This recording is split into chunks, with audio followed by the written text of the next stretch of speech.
On October 7th, 2023, besides murdering approximately 1,200 Israeli civilians, Hamas also committed systematic acts of mass rape, mutilation, and humiliation. In this video, we are going to go into the details of a report that was just released of these sexual atrocities. So please be forewarned. The content of this video is quite disturbing and not for the faint of heart. A new report was just released just a couple of days ago, detailing all of the evidence of these atrocities. Atrocities that were denied by many in social media and even in mainstream media. Before we get into the details of this report, have a look at this clip of an interrogation of a Hamas terrorist describing what he and his father and his brothers were doing on October 7th. حوالي في أول الثلاثينات. أبوك أولا. ثم أنا ثم أحمد وحسن. بعدين احنا طلعنا. أنا طلعت قبل أبوي وحسن، طلعت أنا وأحمد. أيوة بعد ما كنت شو؟ طلعنا. بيت شو؟ طلعنا من البيت. بس هي دارت عايشة؟ لا أبوي قتلها. بعد ما هو قال لي بعد ما طلعنا احنا قال لي قتلناه.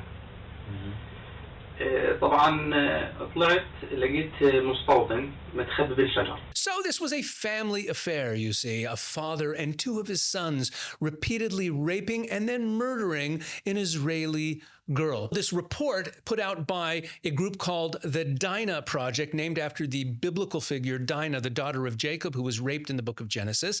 They came out with this report a couple of days ago after a year and a half of intensive investigations. The Dinah Project is a team of legal and forensic experts who researched this extensively, including extensive interviews with victims of October 7th and of hostages who were taken by Hamas and later released. Now, about those hostages, 15 returned hostages were interviewed in this report, and they all reported forced sexual acts, meaning rape while in captivity, being forced to walk around naked in front of their captors, and other forms of sexual harassment, including threats of forced marriage. And there were also male hostages who were sexually abused, who are mentioned in the report as well.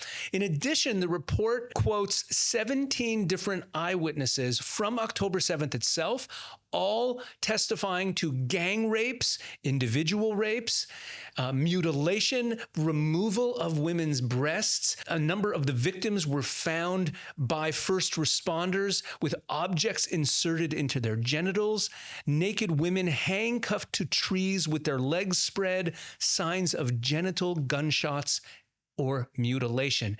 Now, these atrocities happened at a number of different sites, and they were similar at all the sites that they happened in. And this matters because the systematic nature of it, the fact that there was a consistency to the atrocities, similar things were done in all the different locations, shows that this wasn't just a spontaneous act by a few bad apples who got out of line. Accounts that came out of the morgues from the deceased bodies revealed women who were bleeding from their lower bodies. There were burns in their genitals. There were gunshots in their genital areas. And in addition, as I mentioned, there was video evidence, much of it taken by the perpetrators themselves, which showed them kicking or stomping on genitals.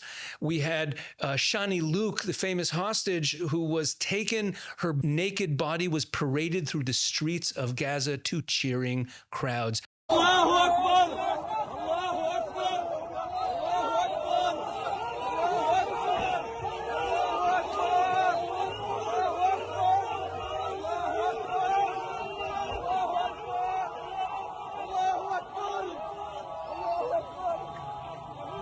I mentioned before that these atrocities were similar across different locations. It shows a consistent, deliberate, premeditated plan to carry out the rapes. And this sadly, tragically, shouldn't actually surprise us, because in Hamas's charter, its 1988 founding charter, it calls for the death of all Jews in the world. In addition, according to the Dinah Report, we see that there were religious rulings, fatwas, by some of the imams in the Gaza Strip in advance of the October 7th atrocities, telling the Hamas terrorists that the killing of civilians, including women and children, is permitted, that taking women hostage is allowed, and that stripping and raping female Israeli soldiers is permissible. Evidence of these Islamic rulings was found and is detailed in this report. It's important to note that the atrocities committed on October 7th by Hamas are not the first time in recent history that Islamic terrorists have carried out atrocities of this kind. In 2014 to 2017, when ISIS was sweeping across the Middle East, there were many credible reports of sex slavery. It was not denied by ISIS. They were actually proud of it. In fact, in October 2014, ISIS published an issue of its magazine, Dabiq, in which it echoed earlier Islamic authorities who allow rape of infidel captives. And in this ISIS magazine, it stated adamantly, quote, enslaving the families of non-believers and taking their women as concubines is firmly established in Sharia law, in Islamic law. And then a few months later, in December of 2014, ISIS released a pamphlet on the treatment of female captives. And it says, quote, it is permissible to have sexual intercourse with the female captive.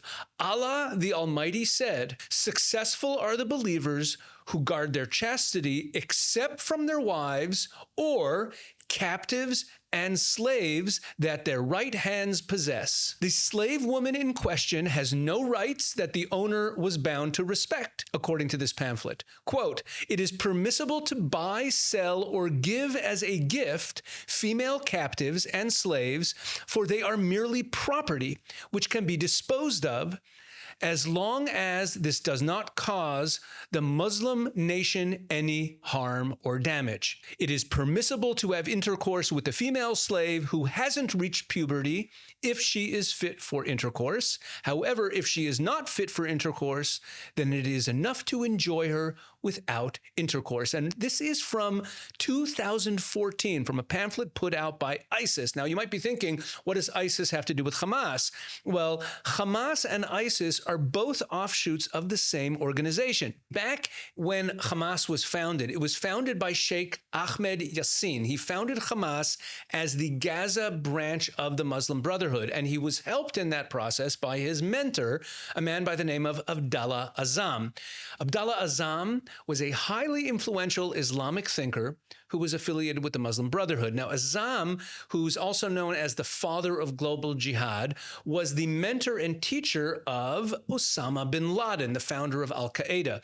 And ISIS emerged from Al-Qaeda and is based on the teachings of Abdallah Azzam and Sayyid Qutb, who is the founder of the Muslim Brotherhood, meaning that Hamas, ISIS, and Al-Qaeda are all really different branches of the same ideology and really of the same organization. They're all students of Abdallah Azzam and Sayyid Qutb. So when we see these mass systematic rapes and humiliations of captives by Hamas against Israeli civilian women, we should understand that this isn't a deviance. This is what they are taught. This is actually the ideology of Hamas, of ISIS, of Al-Qaeda. They are told by their imams that this is permissible. In other words, this is unfortunately a feature and not a bug of the Hamas ideology. The bottom line is this. On October 7th, 2023, and ever since, to the hostages in captivity,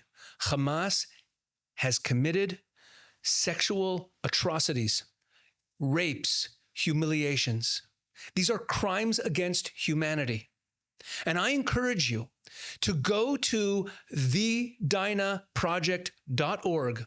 Go to that website, download this report, read it, share it with others, and share it with your elected officials. For too long, after October 7th, so many in the world, in social media and mainstream media, were casting doubts and denying the reports of sexual atrocities committed by Hamas. But now the evidence is out, and the world must know the truth.